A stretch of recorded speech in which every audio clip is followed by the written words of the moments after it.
There's a special birthday treat for you this week. Fieldsports Channel is 7 years old and this is our 350th Fieldsports Britain.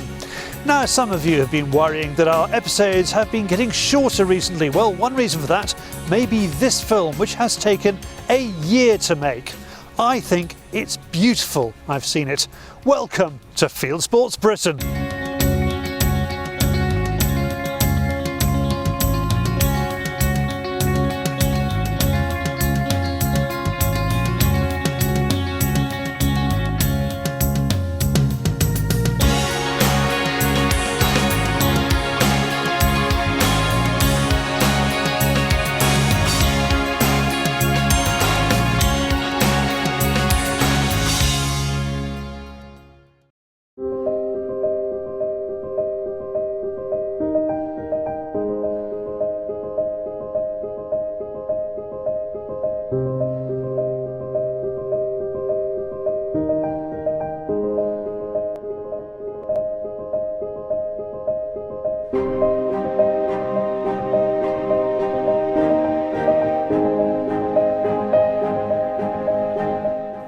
Over the last 12 months, we've been filming a grouse moor estate in the Angus Glens.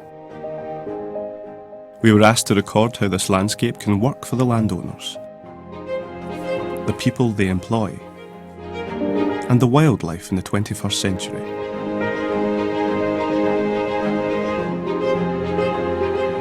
For the locals, it means employment, recreation, community. It's a place where scientists come to explore its biodiversity, its spectacles.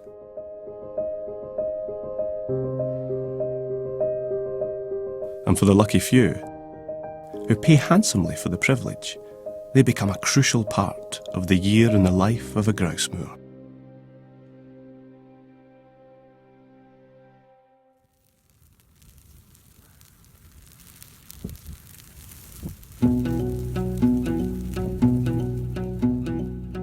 It's the end of February. After a wet winter, there's a window of opportunity for heather burning. It looks destructive, but like a lot of things in a grouse moor, looks can be deceptive.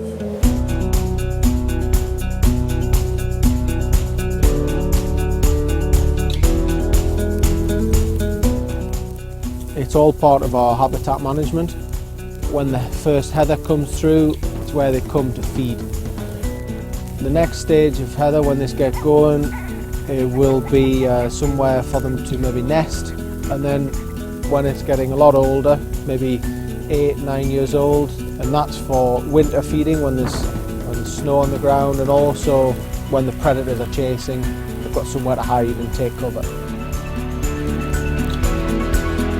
We're lighting it with what we call a heather wand, where a butane bottle screws into it, little ignition, and it's away. Today, because it's not going very fast and it's well broken up, we're lighting it, and then we're able to just cut the sides, each side, and it just runs into another fire. Actually, some of these fires run into wreaths of snow.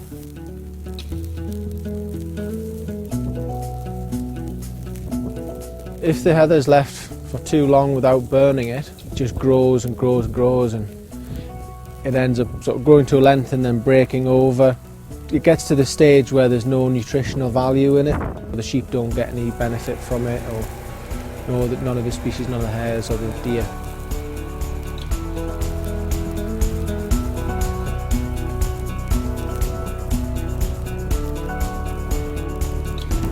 If you didn't burn it, the whole area would be one long, huge bed of heather, and you know, if God forbid, if picnicker came along with a barbecue or whatever, had a fire, it got away, you know, you could lose the whole area in one go. So because we have it sort of broke up into little patchwork, it stops the danger of like a wildfire taking out the whole area.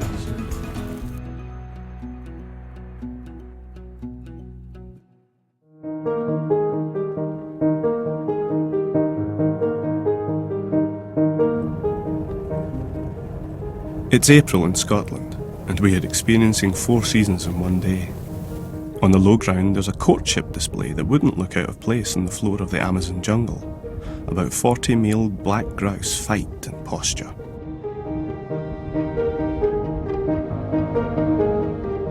They're lecking, trying to attract the attention of the hens.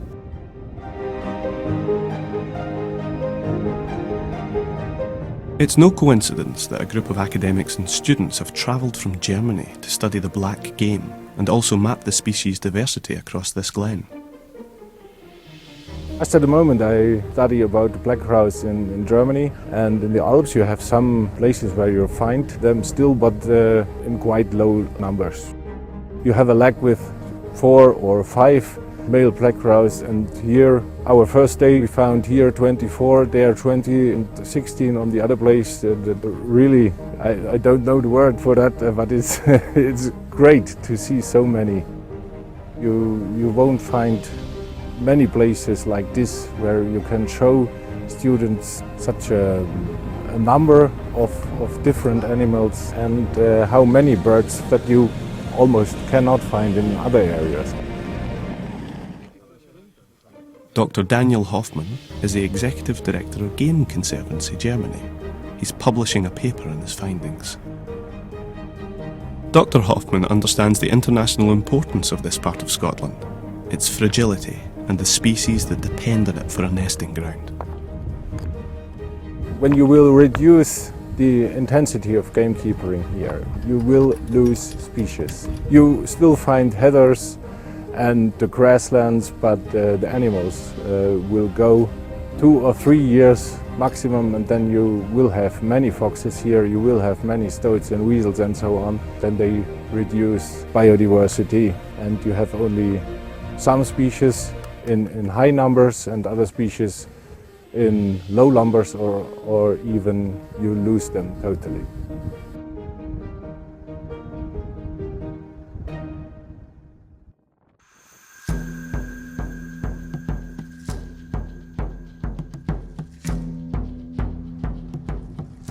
Lapwings, golden plover and oyster catchers are all ground nesting birds, and they're vulnerable to predation.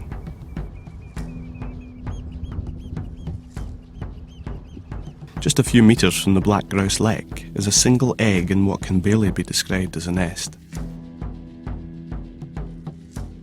It doesn't even need an opportunist crow or stoat to find it and destroy it.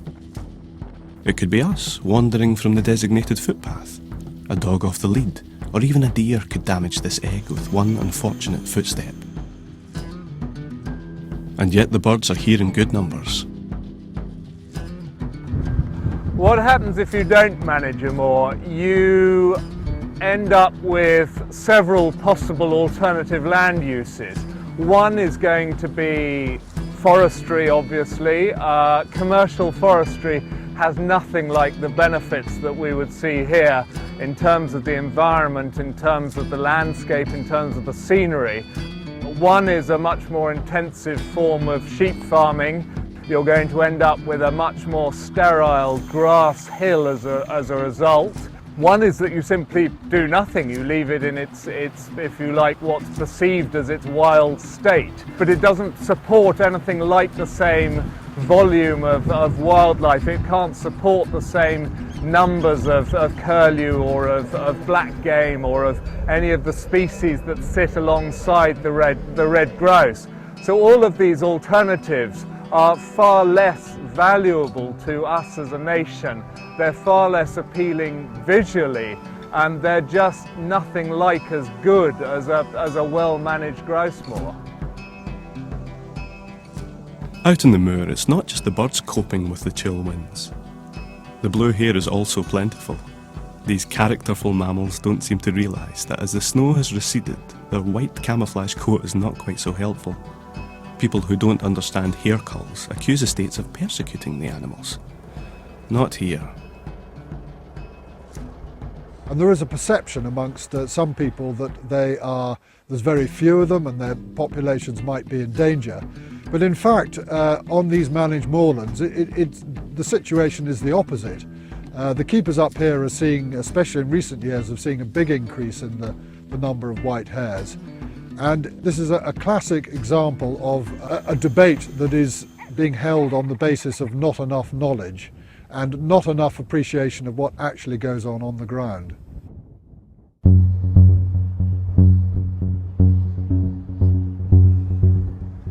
We return in June, and there's new life on the moor.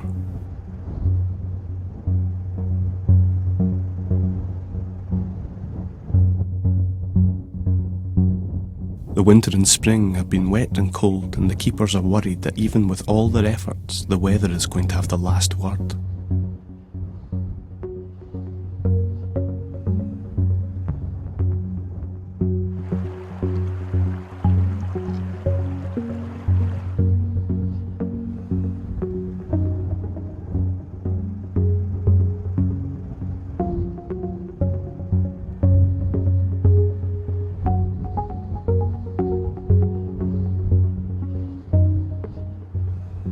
There's plenty of work to do before the start of the season, which is just weeks away. Buildings have to be renovated to house staff, others converted to holiday lets. Some will be a base for the shooting guests during the season. They all need maintaining and managing. With investment comes the need for local labour. Builders, plumbers, electricians are all finding work here. The benefits that are gained from the shooting in an upland area like this is very important, because it's the biggest employer now in an upland area. Sheep farming's in decline. Also, forestry doesn't really offer any local work. So it's really the shooting side of an upland area provides benefits for the local community, you know, shops, local school, tradesmen, hotels, restaurants. There's a great deal of benefit accrued by many people. I mean, all the families that are employed and live on the estates now, they're generally younger people with young families up and coming, and it's those families that will keep the rural schools going.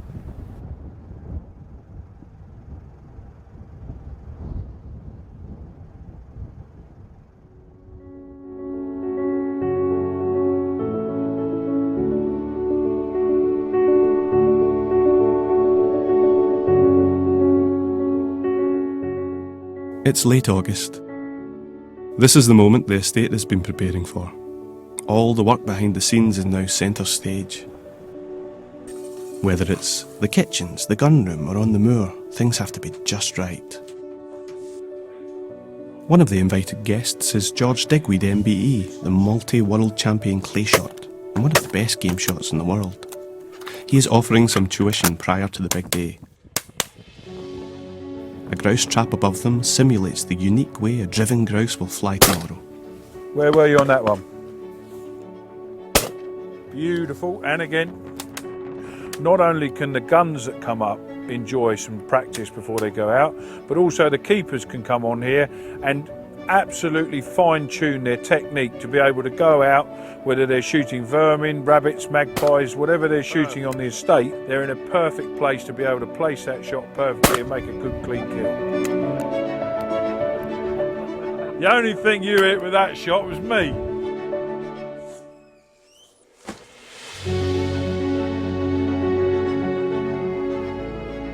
The big day itself requires military precision. A thick mist means there is a good chance no shots will be fired today. But as it lifts, the anticipation builds. Danny is the head keeper. The day's shooting is his responsibility.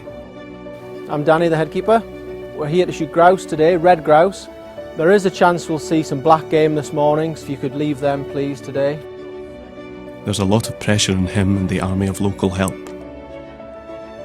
Soon they will be marching across, up and over the estate, working the wind and the ground to drive the wild red grouse towards the guns.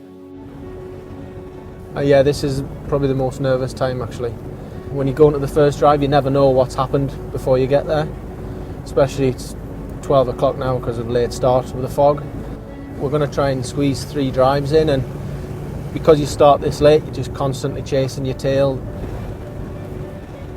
What slows down a day is the beaters moving, and obviously you can only move around so quickly, sort of 35, 40 guys. So. But the whole grouse was that colour. I've never seen it before. George is not only a world champion, but a countryman who understands the work that goes into making a day like this run smoothly. it's something you can't do regularly. We're privileged to be able to do it, but you've seen the amount of people that are involved and how it brings a community together, and I think that to be part of that, whether you're a gun, whether you're a flanker, whether you're a beater, whether you're picking up, is a fantastic thing for the sport, that the whole of that community is brought together under the common goal of shooting and conservation. And you know, you can't do this regularly. We certainly haven't got any heather in Sussex, so for us to be able to come up here and shoot, you know, driven grouse, albeit, you know, how big a day you ever shoot, just to be on the moor is a privilege.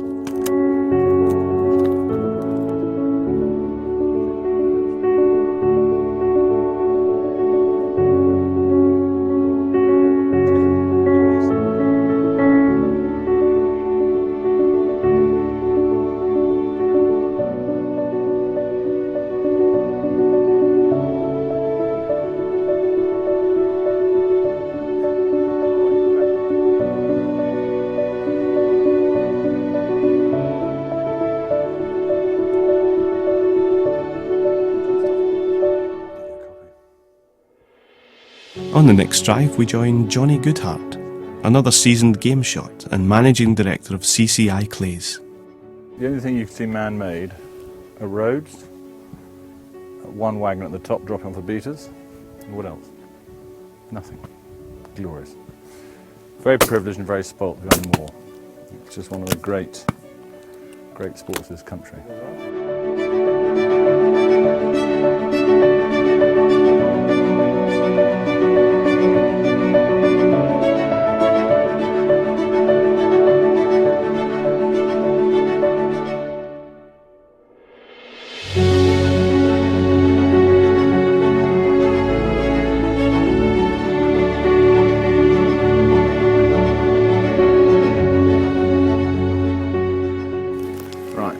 Gone, whistle's gone, that's it, end of. Look at this line of beaters here. I mean, how can you fail not to appreciate it? Thank you very much, well done. Brilliant, that's very kind. Thank you very much indeed. Cheers, thank you. Well done. Oh shit. That's good work. I'll hit that. Don't worry, I'll have it, that's fine, I'll grab it. It's not the work done today that's the key to it. It's the work done for the other 364 days a year if you're going to shoot one day. I mean, this year is not a good year for grouse, but the work still goes on, whether they have a bumper season or whether they have a very average season. And you know, this year, pretty much throughout the UK, we've got a very average season, but the work still goes on, and that's the stuff you don't see. And I take my hat off to these keepers. You know, they work up here, they live up here all year round. Protecting the various species of birds and flora and fauna we've got up here. And they really do a fantastic job. The National Game Bag Census is the oldest bird count in the country, recording wild bird populations across the UK going back 200 years.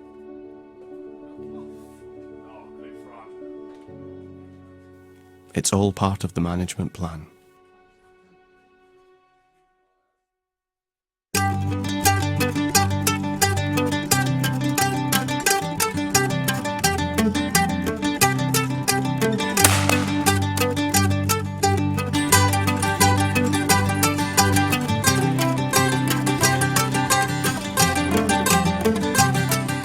The grouse season has ended, but the estate is still shooting.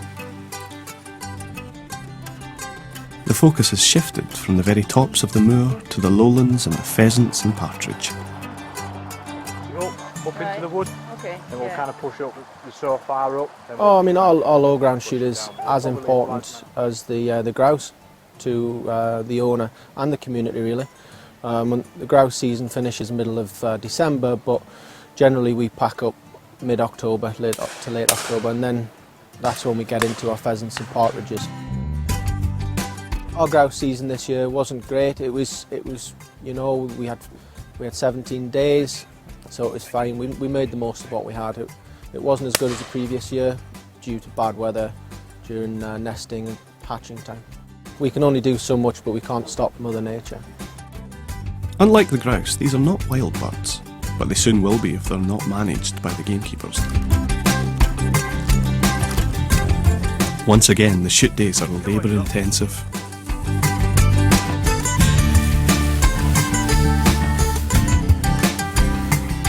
The beaters gather early at the bothy before being taken by lorry to the first drive.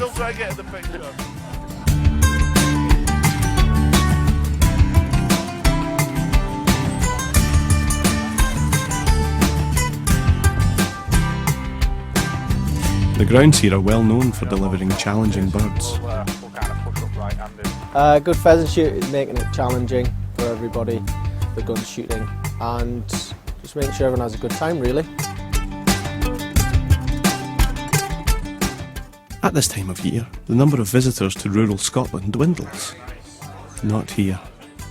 The shooting parties fill hotel rooms and bring money into the area during the general tourism off-season. Nothing else would have such a positive economic impact. You know, they were saying last night they were in and around Kirriemuir and there was nobody out at all other than those guys, and there was 9 of them going out having a drink or two, I'm sure. This time of year the glens aren't just as pretty as they are during the summer, and the weather's not as good, so a lot of the income for the hotels and restaurants and pubs around here will be from shooting parties from in the area and out of the area using the hotels. On the low ground it's cold, but there's no snow. A short drive up onto the moor and it offers a far more wintry scene.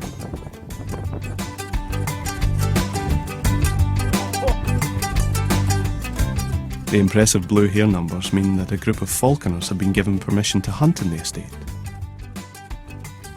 Golden eagles, native to this part of Britain and hardwired to hunt hares. It's an impressive sight.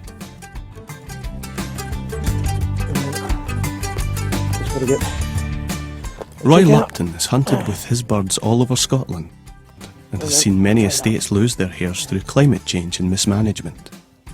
Not here. Certainly on this estate they seem to be allowing a good population, a respectable population to thrive. So it's superb for us. Although we're not killing a lot of them, it's fantastic. We're getting some great sport. We're using all the hares that we catch as well, so they're all getting eaten in the lodge of an evening. It's amazing how many different recipes you can come up for hare. So hare fajitas, hare curries, hare everything. But, it's incredibly good meat actually.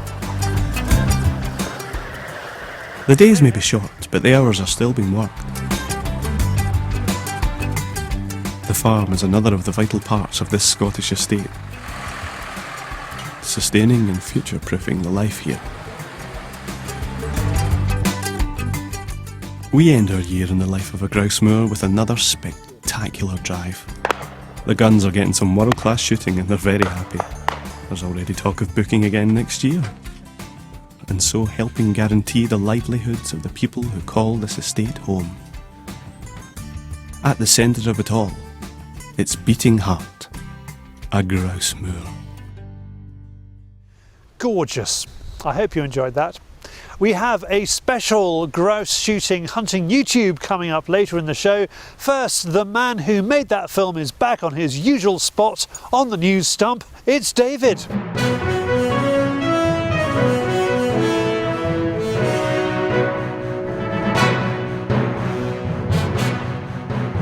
This is Fieldsports Channel News. Hundreds of gamekeepers have gathered in Angus in Scotland to show how important the grouse shooting is to the Scottish economy. Grouse estates in Scotland spent almost £7 million on wages in 2015. The industry is worth £155 million to the Scottish economy, a figure that's likely to rise to £185 million by 2020. Meanwhile, in England, Ilkley Moor's headkeeper led ramblers on a walk to show how grouse shooting helps conservation. Simon Nelson took 16 visitors onto the moor in the event organised by the Countryside Alliance. It was part of a programme of walks to encourage communication between people working on shooting estates and those living nearby. The Bingley Moor Partnership leases Ilkley Moor from Bradford Council for £12,000 a year and carries out conservation work for the council for free. The BBC Trust has launched an investigation into Chris Packham. The wildlife presenter's outspoken views against hunting and shooting sports make him unsuitable to work for the BBC, say pro-hunting campaigners, including the Countryside Alliance and cricketer Sir Ian Botham. Packham spends his autumns trying to stop badger culls, his spring trying to ban bird shooting in Malta, and his summers trying to ban grouse shooting in the UK. The BBC requires him to be impartial. Team GB chalked up its third Olympic medal on the shooting range. Ed Ling, a 33-year-old from Somerset, won bronze in the men's trap. He demolished David Kostelecki of the Czech Republic 13-9 to win his first Olympic medal after a scramble through the rounds. Skeet shooter Amber Hill starts her qualification rounds on Friday, the 12th of August. Whichever president they get in the autumn, the Americans are more nervous than ever about losing their weapons. July was the 15th month in a row with a record number of background checks for gun purchases, according to data released by the FBI.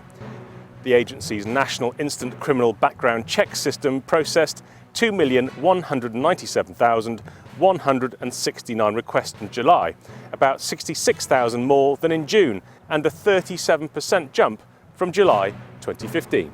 There's a new shooting app. The Pegfinder shooting app is now live on the App Store. For more, visit pegfinder.com. A rally for American aunties in Washington, D.C. last week hit a bump. They advertised the Cecil 2016 rally with photographs like this. They said 20,000 people would come. They achieved this. Proof again that there are only a few aunties, but they are very noisy. And finally, it's not just the UK that's heading for Brexit. 37 species of mammals, exotic pets, birds, crustaceans and plants are due to leave. They're on a list of invasive alien species issued by the European Commission, which has ordered all Siberian chipmunks, raccoons and ring-necked parakeets to be destroyed. You are now up to date with Fieldsports Channel News. Stalking the stories, fishing for facts. Thank you, David. Now let's see what everybody else has been saying about grouse this week. It's Hunting YouTube.